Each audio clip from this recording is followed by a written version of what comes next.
Waalaikumsalam warahmatullahi Warahmatullahi wabarakatuh. wabarakatuh.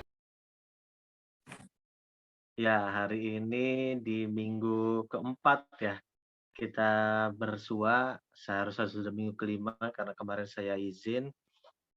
Kita akan membicarakan tentang manajemen lembaga media. Ini banyak teorinya teman-teman, kemudian ada pasal-pasal, ada undang-undang. Jadi mungkin agak berat dan butuh effort yang tinggi. Tadi pagi sebelum saya kuliah apa ya?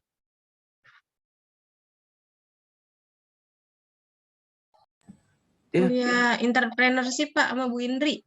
Oh, Bu Indri. Ya. Siap. Jadi masih agak seger lah ya kita ngomongin dulu tadi kan. Mari kita awali perkuliahan kita hari ini dengan membaca Bismillahirrahmanirrahim.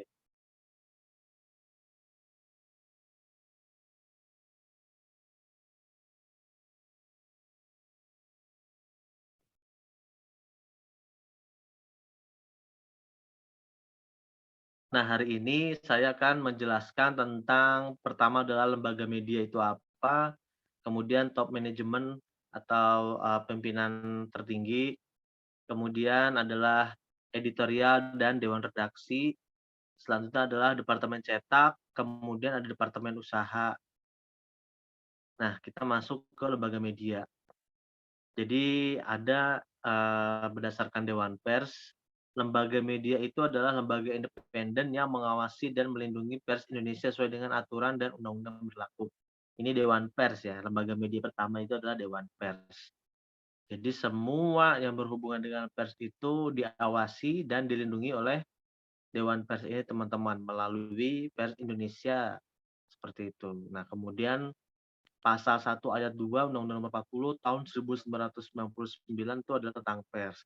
Jadi Undang-Undang Pers itu pertama kali keluar itu di Indonesia adalah tahun 1999. Sebelumnya itu tidak ada undang-undangnya. Semuanya itu harus mengacu dan sejalan dengan pemerintah. Makanya kalau zaman Orde Baru itu ada media yang aneh-aneh, ada media yang nyenggol pemerintah, itu langsung dibredel atau dicabut hak siarnya atau hak tayang seperti itu.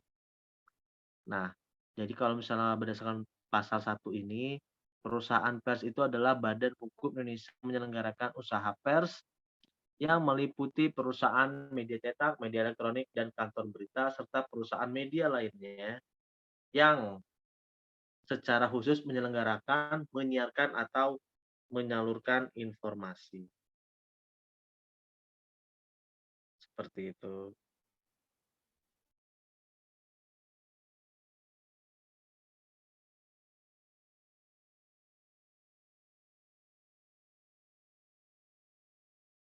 Kemudian pasal 1 ayat 3-nya adalah kantor berita adalah perusahaan pers yang melayani media cetak, media elektronik, atau media lainnya, serta masyarakat dalam memperoleh informasi.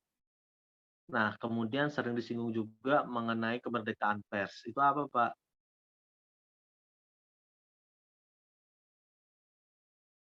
Kemerdekaan pers itu adalah salah satu wujud kedaulatan rakyat yang berasaskan prinsip-prinsip demokrasi, keadilan, dan supremasi hukum. Baru kemudian adalah perusahaan pers itu memberikan kesejahteraan kepada wartawan dan karyawan pers dalam bentuk kepemilikan saham dan atau pembagian laba bersih serta bentuk kesejahteraan lainnya. Makanya kalau kerja di TV khususnya itu setiap akhir tahun tuh ada pembagian laba atau pembagian bonus itu dari hasil rating dan share. Nah, tertinggi itu saya pernah dapat itu sekitar 13 kali gaji waktu itu zaman-zamannya OVJ, YKS lagi booming banget. Itu OVJ, YKS tuh ngasih pemasukan buat perusahaan tuh besar sekali. YKS itu saya pernah bilang kan, YKS itu untuk satu kali syuting itu biaya produksinya sekitar 500 sampai 700 juta.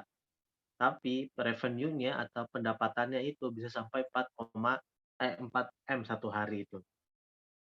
yang paling mahal itu bayar artis ya, bayar almarhum Nogael itu 50 juta, Raffi Ahmad 50 juta.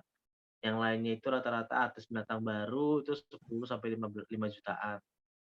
Kemudian artis yang agak tengah-tengah kayak Luna Maya 30 juta. Yang mahal itu justru bayar artisnya, teman-teman. Nah, ini ada kemudian standar perusahaan pers menurut undang-undang. Yang pertama itu ada kantor berita. Ini berdasarkan pasal 1 ayat 3. Tadi disebutkan ya, sudah. Kemudian selanjutnya adalah surat kabar. Surat kabar itu merupakan lembaran kertas yang bertuliskan berita tertentu. Kabar merupakan pernyataan seorang kepada orang lain yang bertujuan untuk memberitahu suatu hal-hal tertentu. Makanya surat kabar itu isinya rata-rata adalah isinya informasi, berita gitu loh. Kemudian ada pasal 1 ayat 4 yaitu wartawan. Wartawan itu adalah orang secara teratur melaksanakan kegiatan jurnalistik. Wartawan itu profesinya, jurnalistik itu kegiatannya. Kalau di TV itu nama lain wartawan itu reporter, teman-teman. Kemudian ada juga berita. Berita itu apa, Pak? Tulisan yang dibuat oleh wartawan atau penulis kemudian disiarkan dalam media pers tertentu. Nah, ini ada landasan hukum dalam pembatasan mekanisme pemberitaan resmi. Ada Undang-Undang Nomor 40 Tahun 1999, kemudian juga ada Kode Etik Jurnalistik. Ini yang harus dijalani oleh wartawan, terutama kode etik jurnalistik. Jadi setiap pelanggaran kode etik wartawan diberikan sanksi oleh Asosiasi Profesi Wartawan. Kemudian ada Code of Conduct. Itu adalah rumusan peraturan dikeluarkan oleh sebuah berita, sebuah media pers yang berisikan tentang apa yang boleh dan tidak boleh diberitakan. Jadi ini Code of Conduct itu beda-beda tiap perusahaan. Kayak misalnya mungkin teman-teman masih tahu lah ya tentang kemarin, bukan kemarin juga sih, berita tentang apa namanya, Nia Ramadhani sama Ardi Bakri yang tertangkap gara-gara narkoba. Nah, kalau misalnya di semua TV itu berlomba-lomba tuh pengen memberitakan itu. Tapi si TV One itu nggak memberitakan itu, teman-teman. Karena apa?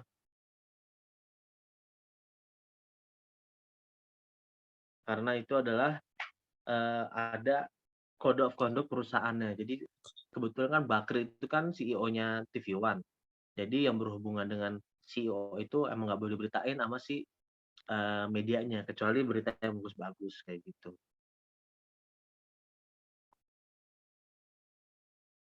Nah, ini top manajemen di lembaga media. Yang pertama itu pemimpin umum ya. Adalah orang yang pertama yang bertugas untuk mengendalikan perusahaan, media massa, baik dan redaksional maupun bidang usaha. Ini seperti CEO atau paling tertinggi itu Pimret. Nah, top manajemen itu ada dibagi-bagi nih. Yang pertama untuk bidang redaksi itu atau editor department itu dipimpin oleh pemimpin redaksi atau Pimret. Ini bertanggung jawab terhadap apa isi dan pemberitaan serta redaksional. Kemudian ada departemen cetak atau printing department. Ini biasa di media cetak atau koran. Itu digawangi oleh pemimpin percetakan yang mengkoordinir terhadap produksi percetakan. Dan yang terakhir adalah departemen usaha atau business department. Ini dipimpin oleh seorang pimpinan perusahaan yang memiliki tugas untuk mengembangkan usaha yang dilakukan perusahaan. Nah, ini sudah masuk ke editorial dan dewan redaksi. Teman-teman mungkin pernah mendengar ya, editorial Media Indonesia, editorial Metro TV, seperti itu. Kemudian ada juga dewan redaksi TV One misalnya, atau dewan redaksi CNN, atau dewan redaksi detik.com, kayak gitu. Nah, berikut adalah pengertian tugas dan pokok fungsinya. Nah, kalau untuk dewan redaksi itu biasanya dewan redaksi itu banyak. Jadi kumpulan pimpinan gitu loh. Itu anggotanya biasanya pemimpin umum atau CEO, kemudian pemimpin redaksi, kemudian ada wakilnya, kemudian ada redaktur pelaksana, serta orang yang dipandang menjadi penasehat bagian redaksi. Kemudian ada juga yang disebut sebagai staf ahli atau redaktur ahli. Kemudian bagian redaksi itu tugasnya meliput, menyusun, dan menulis atau menyajikan informasi berupa berita, opini, atau feature. Nah, orang-orang yang di bagian redaksi itu disebutnya adalah wartawan. Redaksi sendiri merupakan sisi ideal sebuah media atau penerbitan pers yang menjalankan visi misi atau idealisme media. Nah, ini pemimpin redaksi, sorry. Tugas utamanya tentu saja adalah bertanggung jawab terhadap semua isi penerbitan pers dari suatu lembaga atau perusahaan media. Kemudian kalau berdasarkan Undang-Undang Pokok Pers, itu tugas pemimpin redaksi adalah bertanggung jawab apabila ada tuntutan hukum yang disebabkan oleh isi pemberitaan.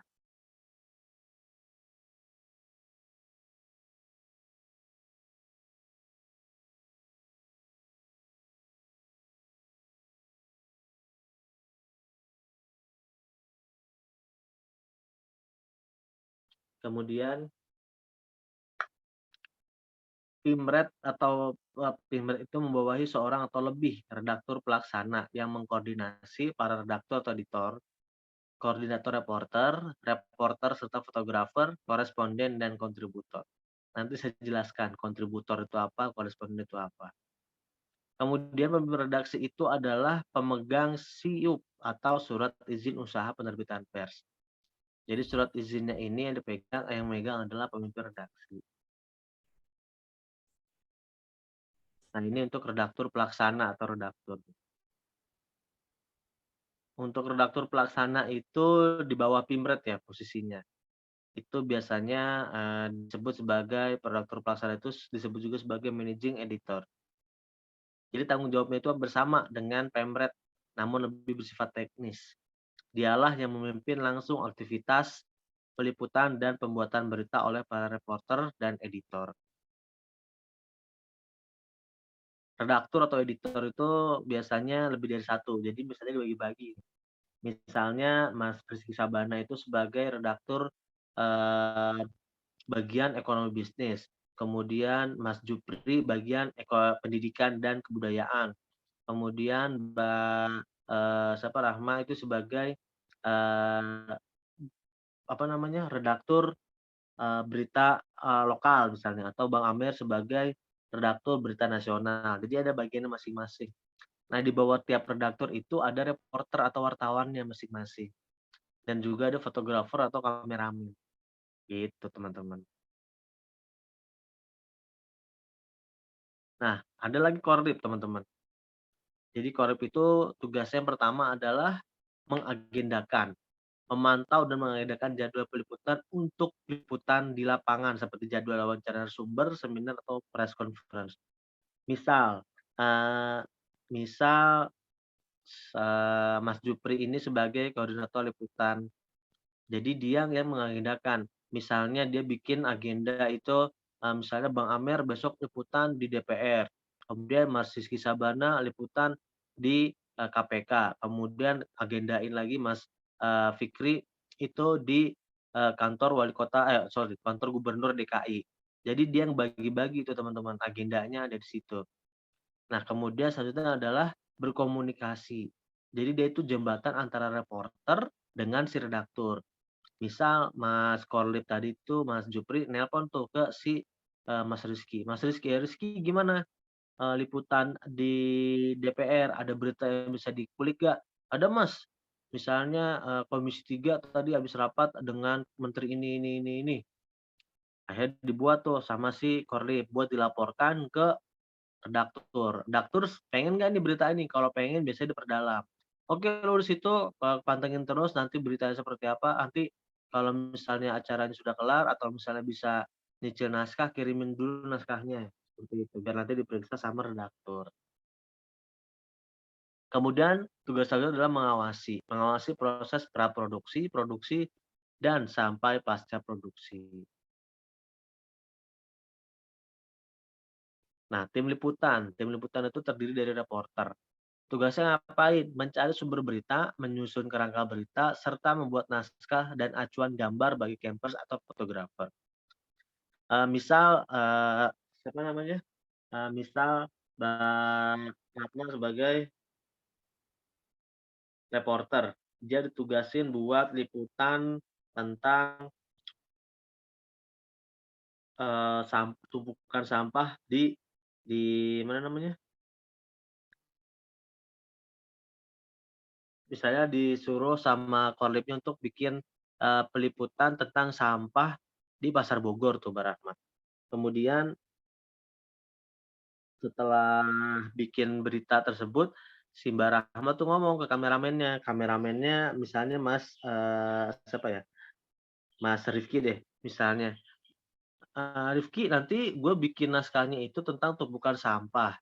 Jadi selain jadi gue minta gambar nanti sampah, tumpukan sampahnya itu misalnya dari berbagai angle, terus, ambil gambar juga orang-orang yang lewat sini lagi nutupin hidung," gitu loh. Kemudian suasana di sekitar pasar, kemudian, komplainan, orang-orang yang lagi di situ, kemudian kalau misalnya ada, petugas kebersihan lagi bersih-bersih di situ, ambil juga gambarnya. Jadi antara naskah si reporter dengan gambar yang dimiliki campers atau kameramen itu harus harus nyatu gitu loh, harus nyambung. Nah, kemudian ini tugasnya kameramen atau kamera person atau fotografer. Tentu saja adalah mengambil gambar yang sesuai dengan kebutuhan liputan dan sesuai dengan naskah yang dibuat. Nah, ini tadi koresponden. Koresponden itu misal, adalah wartawan di suatu daerah atau luar negeri yang memiliki tugas memberikan laporan secara kontinu yang terjadi di sekitarnya. Misal nih, misal Mas Jupri lagi kuliah di Rusia, kemudian Mbak Hikmah lagi kuliah di Jerman. Kemudian dapat informasi nih bahwa di sana itu ada kegiatan misalnya kunjungan menteri keuangan ke Jerman. Kemudian Mbak Hikmah dapat info nih, dapat kontak dari Metro TV. "Mbak Hikmah, ini ada kunjungan menteri, bisa minta tolong nggak untuk diliput?" Nanti Mbak Hikmah yang bergerak ke sana. Itu koresponden. Kadang-kadang kan juga ada misalnya koresponden, TV One, yang paling sering itu koresponden TV One di Palestina tuh, sering dia, live report. Itu gitu teman-teman. Misalnya gini, sudah tersambung dengan saudara Hikmah yang sebagai, koresponden kami yang berada di Jerman. Silakan Hikmah dengan, informasinya. Kemudian Mbak Hikmah muncul di TV, dia lagi live report, kayak gitu. Atau misalnya gini, kami sudah tersambung dengan koresponden kami di Mesir, yaitu Bapak Rifki, silakan Pak Rifki dengan liputannya, misalnya kayak gitu. Nah, selain koresponden juga ada kontributor. Kontributor itu bisa di daerah-daerah. Misal, eee, Mas Fadilah sebagai koresponden wilayah Aceh. Kami sudah tersambung dengan koresponden TV One di Aceh, yaitu saudara Fadilah, yang akan melaporkan langsung kegiatan, Presiden Republik Indonesia yang sedang mengunjungi daerah Aceh. Silakan Fadilah dengan laporannya. Kontributor jatuhnya, teman, kayak gitu. Nah, kita masuk ke, ini ya, koran. Di koran itu bisa dibilang ada suatu departemen itu beda dari yang lain, yaitu departemen cetak. Isinya itu ada bidang pracetak, yaitu dia biasanya penghubung antara redaksi dan percetakan, baik dari desainer, layouter, dan pembuat plat. Pembuat plat Pak apa? Itu pembuat plat apa Pak? Nanti saya jelaskan. Kemudian ada bidang cetak, nih kayak Mas-mas ini. Operator cetak dan packing printing. Ini dari dia percetakan koran Bisnis Indonesia, teman-teman. Kemudian ada bidang perawatan, maintenance mesin cetak. Selanjutnya adalah administrasi keuangan, yaitu mengatur keuangan dari bahan cetak, alat cetak, hingga upah pekerja. Dan yang terakhir adalah bagian umum dan personalia atau HRD. Nah, ini ada lagi tentang departemen usaha. Ini adalah para pencari cuan, para pencari pundi-pundi keuangan perusahaan nih di sini biasanya departemen usaha. Itu tentu saja ada pemimpin usaha, kemudian ada bagian iklan. Jadi ini bagian iklan itu yang nyari iklannya, siapa yang ingin beriklan. Waktu itu kakak kelas kalian kalau nggak salah ada yang nanya, "Pak, biaya iklan itu berapa Pak untuk di TV?" Paling murah itu 30 juta satu kali tayang, itu per 30 detik. Kemudian kalau misalnya di Detik, Detik itu kemarin saya dapat tawaran itu satu kali tayang itu berita yang berhubungan ada, iklannya Itu satu kali tayang di detik itu sekitar 45 juta. Kalau di CNN itu satu kali tayang itu sekitar 90 juta. Jadi tergantung TV-nya, tergantung medianya, dan tergantung durasinya, berapa kali tayang, gitu loh. Jadi kebayang ya, iklan MS Glow di TV itu berapa banyak duitnya yang udah dikeluarin. Misalnya iklan Indofood berapa banyak yang sudah dikeluarin. Kalau untuk iklan itu paling banyak masih dipegang sama iklan makanan, iklan konsumsi. Kalau untuk mobil, otomotif, HP, itu mereka milihnya masang iklan di YouTube, karena pasar-pasarnya beda. Karena orang-orang yang nonton TV rata-rata orangnya nggak bakal bisa beli mobil, teman-teman. Percaya atau enggak? Nggak akan pernah ada iklan Toyota Alphard atau Lexus atau seminimal-minimalnya, Pajero Sport Dakar itu di TV, jarang. Tapi adanya di mana? Adanya di YouTube. Pameran bahkan kan, lebih sering pameran kalau mobil otomotif itu, IMS misalnya tuh. Kemudian bagi sirkulasi, sirkulasi itu apa Pak? Penyebaran kalau untuk di koran. Misalnya, mau disebarin atau misalnya mau di mesin cetaknya ada di Jakarta, kantor pusatnya di Jakarta, tapi yang ternyata di Papua, di Medan, di Makassar itu ada, gimana caranya? Nah itu bagian sirkulasi.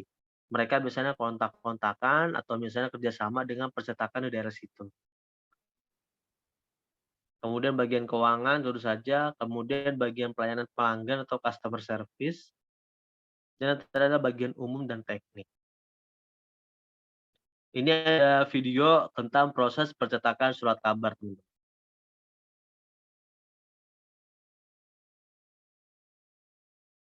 Ini dari Surat Kabar Tribun Jogja. Nah, pertama-tama itu file diterima dari bagian redaksi, kemudian diolah menggunakan Adobe InDesign oleh layouters. Nah ini, kemudian file dicetak ke atas plat. Jadi cetaknya itu bukan dari kertas teman-teman, tapi dicetak di plat dulu buat masuk ke mesin pencetakannya.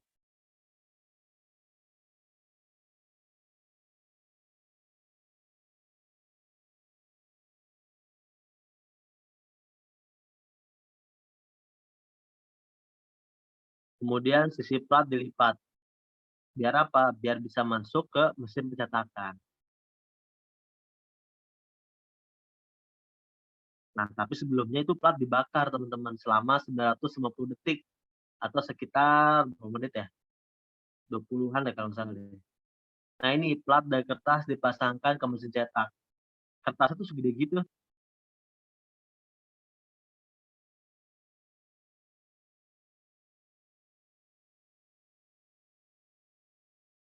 Nah ini baru proses pencetak pun dimulai. Dan biasanya proses pencetakan koran itu dimulai dari jam 1 malam. Supaya besok subuh sudah siap dibagikan ke loper-loper atau tukang koran. Ini mesin cetaknya masih dibilang modern lah ya. Karena koran yang dihasilkan sudah koran full color, bukan koran hitam putih lagi. Kebayang nggak tuh, mesin cetaknya aja hampir satu pabrik begini.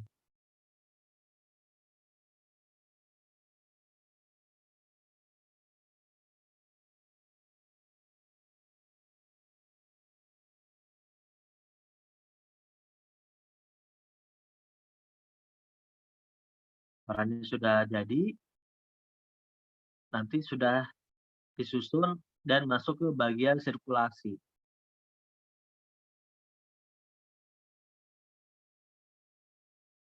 Dia sedang disusun terlebih dahulu.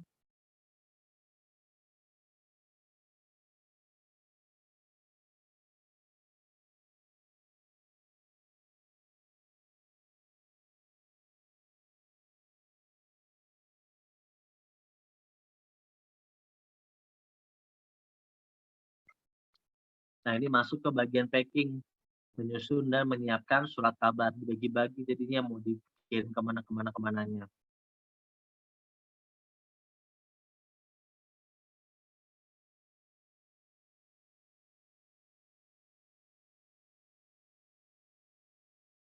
Nah, kemudian surat kabar dikelompokkan berdasarkan tujuan pengiriman. Ini biasanya udah pesanan-pesanan, loper mana, loper mana. Nah, baru deh nanti akan disirkulasi menggunakan mobil bak terbuka tersebut.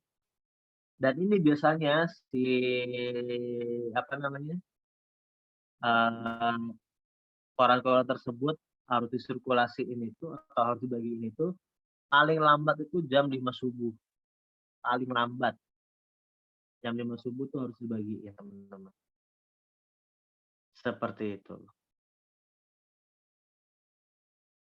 Kita cukupkan sampai di sini dan kita ucapkan alhamdulillahirabbil alamin.